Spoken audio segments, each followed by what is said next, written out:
በስመ አብ ወወልድ ወመንፈስ ቅዱስ አሐዱ አምላክ አሜን። እንኳን ለኃያል መስፍነ እስራኤል ቅዱስ ጌዲዮንና ማርያም እህተ ሙሴ ዓመታዊ የዕረፍት በዓል እንዲሁም ለእመቤታችን ለቅድስት ድንግል ማርያም ወርሃዊ በዓል በሰላም አደረሳችሁ አደረሰን።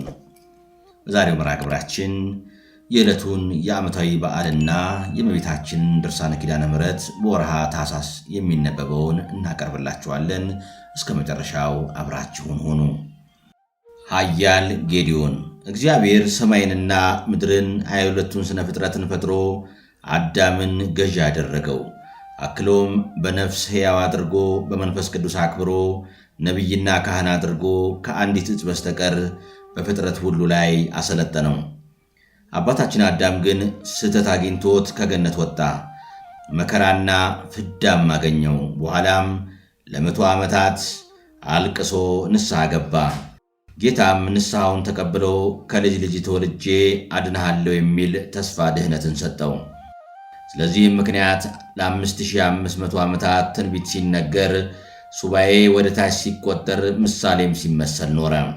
ከደግ ፍጥረት አዳም እስከ ኖህ ድረስ የሴት ልጆች እግዚአብሔርን በንጽሕና ሆነው በደብር ቅዱስ አመለኩ። ትንሽ ቆይተው ግን ስለተቀላቀሉ ከቃየል ልጆች ጋር በማየ ድምሳሴ ጠፉ። በጻድቅ ሰው ኖህ የተጀመረው ትውልድም እግዚአብሔርን ለመዘንጋት ጊዜ አልፈጀበትም። ነገር ግን ከሴም ዘር ቅንና ጻድቅ ሰው አብርሃም ተገኘ። ከእርሱም ይስሐቅ፣ ከዚያም ያዕቆብ ደጋጉ ተገኙ።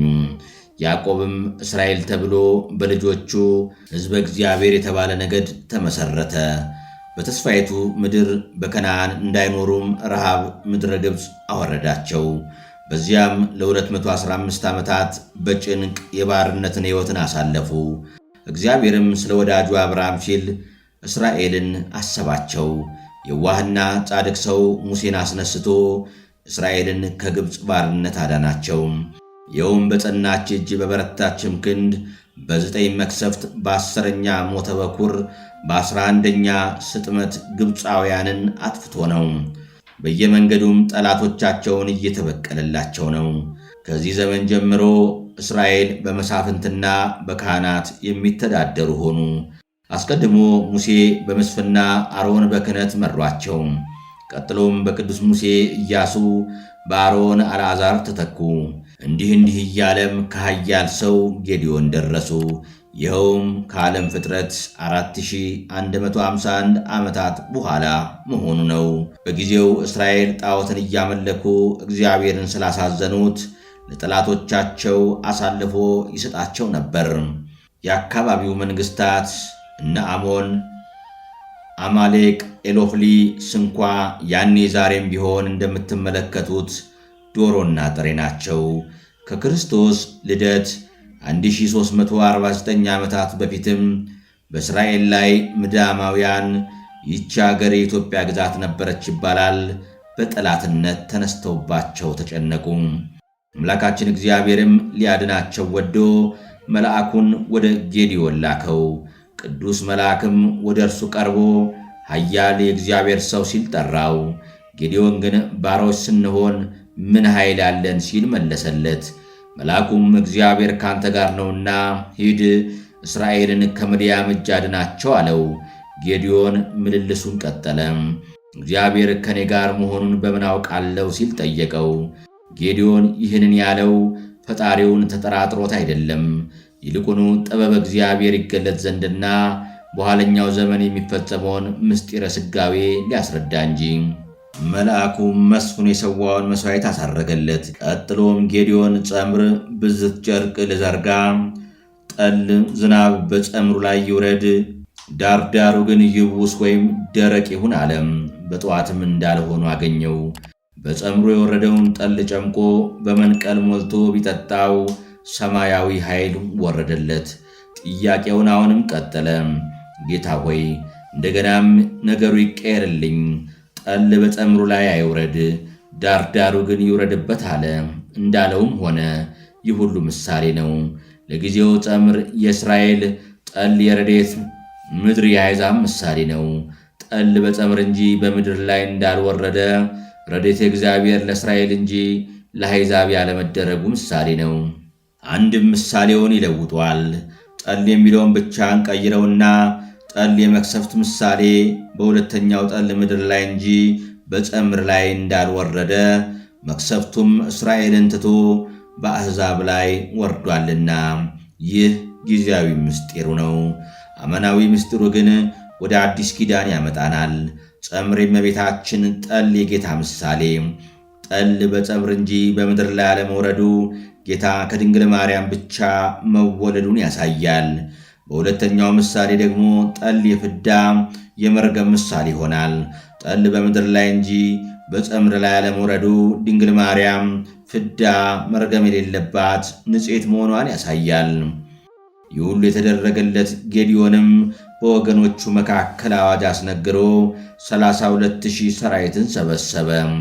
ግን እግዚአብሔር የእስራኤላውያንን ክፋት ማለትም በራሳችን ኃይል አሸነፍን እንደሚሉ ያውቃልና እየፈራ ይመለስ በል አለው።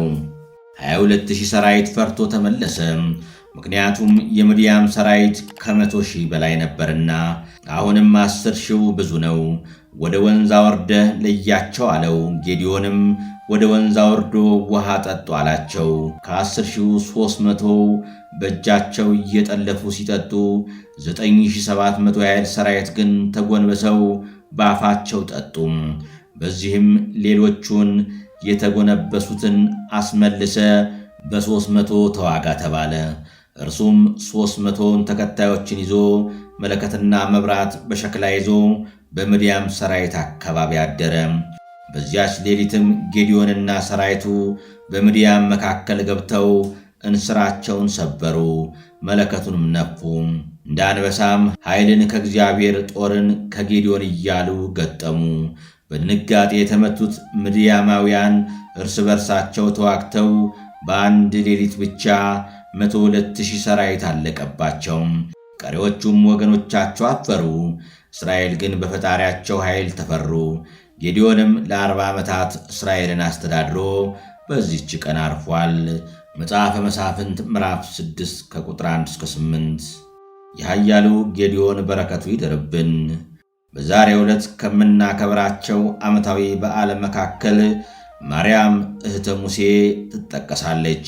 ይህች እናት የሊቀ ነቢያት ቅዱስ ሙሴና የሊቀ ካህናቱ ቅዱስ አሮን ትልቅ እህት ስትሆን ወላጆቿ እንበረምና ዮካብድ ይባላሉ። እስራኤል ከግብፅ ባርነት እንዲወጡ የእርሷን ያህል አስተዋጽኦ ያደረገች ሴት የለችም። ከመነሻውም ቅዱስ ሙሴን የጠበቀች፣ በሕግ በሥርዓት እንዲያድግ ከእናቱ ጋር ያገናኘች፣ ወገኖቿ ከግብፅ ሲወጡም ሴቶችን የመራች እናት ናት። ወንድሞቿን ሙሴንና አሮንንም ታገለግላቸው ነበር። በተለይ እግዚአብሔር ባሕረ ኤርትራን የብስ ሲያደርጋት ከበሮን አንስታ ንሴብሖ ለእግዚአብሔር ብላ ፈጣሪዋን አመስግናለች። አንድ ጊዜም ኢትዮጵያዊቷን ሲፓራን ለምን አገባ በሚል ስለተናገረችው እግዚአብሔር ተቆጥቶ በለምጽ መቷታል። ቆይቶም በቅዱሱ ምልጃ ምሯታል። ማርያም በመንገድ ሳሉ ወደ ርስት ሳይደርሱ አርፋ ተቀብራለች። አምላከ ኃያላን መንፈሳዊ ኃይልን ልኮ ጠላትን ያድክምልን፣ ከወዳጆቹ በረከትም ይክፈለን። የታኅሳስ ድርሳነ ኪዳነ ምሕረት። አንድ አምላክ በሚሆን በአብ በወልድ በመንፈስ ቅዱስ ስም ታኅሳስ 16 ቀን የሚነበብ የኪዳነ ምሕረት ድርሳን ይህ ነው። ልመናዋ ክብሯ ለዘላለሙ ከሁላችን ጋር ይደርብን፣ አሜን። ስሜን ባነበብኩ ጊዜ እጅግ ደስ ተሰኘሁኝ። ከመምህሬ ዮሐንስ ጋር ሳለው ስለደረሱብኝ መከራዎች ሁሉ ይህን ያህል ጸጋ ተሰጠኝ አልኩኝ። መምህሬ ዮሐንስ በታላቁ ቤት ውስጥ ነበር።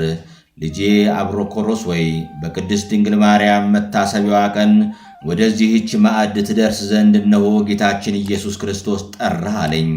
ለዘላለሙ የመታሰቢያዋ ቀን ይህ ነውና። ለበዓልም ወደዚህ የሚመጣ ሰው ንዑድ ክቡር ነው፣ ሐዘን መከራ የለበትምና። ዳግመኛም በቤት ውስጥ የመለከት ድምፅ ሰማሁኝ። ከወደ ላይ በተሰማው ቃል ሁሉም ከዚያ ደረሰ። 19 የተከፈቱ በሮችን አየሁኝ። በውስጣቸውም ሊቃነ መላእክት አንዱ ከአንዱ ጋር ቆሞ ነበር። እነርሱም የዚያች በር ጠባቂዎች ናቸው። ከዚህ በኋላ ወርቅን፣ ብሩህ ዕንቁንና ዙፋኖችን የተመላች በርን አየሁኝ። 12ቱ ሐዋርያት ከዚያ ተቀምጠው ነበር። የብዙ መላእክት የወርቅ ዘውድ የተቀዳጁ ሠራዊተ መላእክት ከዚያ ነበሩ። በእጃቸውም የብርሃን መስቀል ይዘዋል። ወደዚያች ቤት እስከሚገባ ድረስ ሁሉም በየነገዳቸው በጌታችን በኢየሱስ ክርስቶስ ፊት ቆመው ነበር። መላእክት ሁላቸው ክንፋቸውን እያጣፉ አሸናፊ እግዚአብሔር ቅዱስ፣ ክቡር፣ ንጹሕ፣ ልዩ ነው እያሉ ያመሰግናሉ። እኔም አብሮኮሮስ ጌታችን ኢየሱስ ክርስቶስ መምህሬ ዮሐንስን እጅ ሲነሳው አየሁት። ዮሐንስም ጌታዬ ይቅር በለኝ፣ አንተ እኔን ከሰው ልጆች ሁሉ እጅግ አክብረኸኛልና እያለ ከፊቱ ሰገደለት። በሕይወተ ሥጋ ሳለው ከምድር ወደ ገነት ለማድረግ የተዘጋጀው አድርገ ወደዚህ ወደ ዕረፍት ቦታና የመንፈስ ቅዱስ ማደሪያ ወደ ሆነው ቤት ጠራኸኝ አለው። ጌታም ዮሐንስን ዛሬ በእናቴ ማርያም የዕርገት ቀን ጠራሁ አለው። በዚች በእናቴ ማርያም የዕርገት መታሰቢያ ቀን ግብር ያገባውን ወይም ለነዳያን፣ ለምስኪናን፣ ለታመሙ ሰዎች ምጽዋት የሰጠውን ከተጠሙት ለአንዱ አንድ ጽዋ ቀዝቃዛ ውሃ ያጠጣውን በእናቴ ስም በእውነት ዋጋውን አላስቀርበትም። በመንግሥተ ሰማይ ፍጹም ዕረፍትን እሰጠዋለሁ እንጂ የአባቴን ፈቃድ ከማይፈጽሙ ከሁላቸው ኃጥአን ጋር የገሃነም መከራ አያገኘውም። እኔ ግን ጌታዬ እናት ማርያም ያለችው ቦታ ወዴት ነው? ከዚህ ሁሉ ምስጋና ጋር እነሆ እርሷ ግን ከዚህ የለች አልሁት። ጌታዬ ኢየሱስ ክርስቶስ መለሰልኝ፣ ልጄ ዮሐንስ ከወንድሞች ጋር ታላቅ ክብርን ታየው ዘንድ ወደዚህ ሳትመጣ እንዳታድር አለኝ። ያን ጊዜ አባቴ ዮሐንስ ከደቀ መዛሙርቱ በፊት ወደ እመቤታችን ማርያም ቤት ሄደ። እነሆ ሊነገር በማይችል በታላቅ ክብር ወደ ቤተ ክርስቲያን መጣች። ሰማያውያን ሠራዊተ መላእክት ሁላቸው ልጇ ወዳጇ ክርስቶስን እያመሰገኑት ነበር።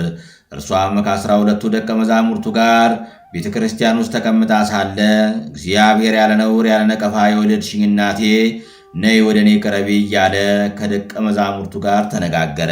እመቤታችን ንጽሕት ማርያም ወደ እውነተኛ ንጉሥ ወደ ልጄ ኢየሱስ ክርስቶስ ቀርበ ምስጢርን ታይ ዘንድ ወዳጄ ና ብላ ጠራችኝ። እነሆ ስለ ኃጥአን ታማልድ ዘንድ የምሕረት ቃል ኪዳንን ታገኛለህ አለችኝ።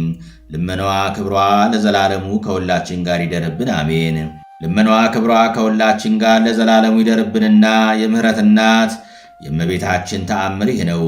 በዚህች ቀን የክርስቲያን ጩኸታቸው፣ ለቅሷቸው፣ ሐዘናቸው ከእግዚአብሔር ዘንድ ስለደረሰም እነሆ ጌታችን ኢየሱስ ክርስቶስ እጆቹን ዘርግቶ በስምሽ ምሕረትን የሚጠይቁኝ ሰዎች ጸሎታቸውን ሰሙሃቸው እያለ ተናገረ።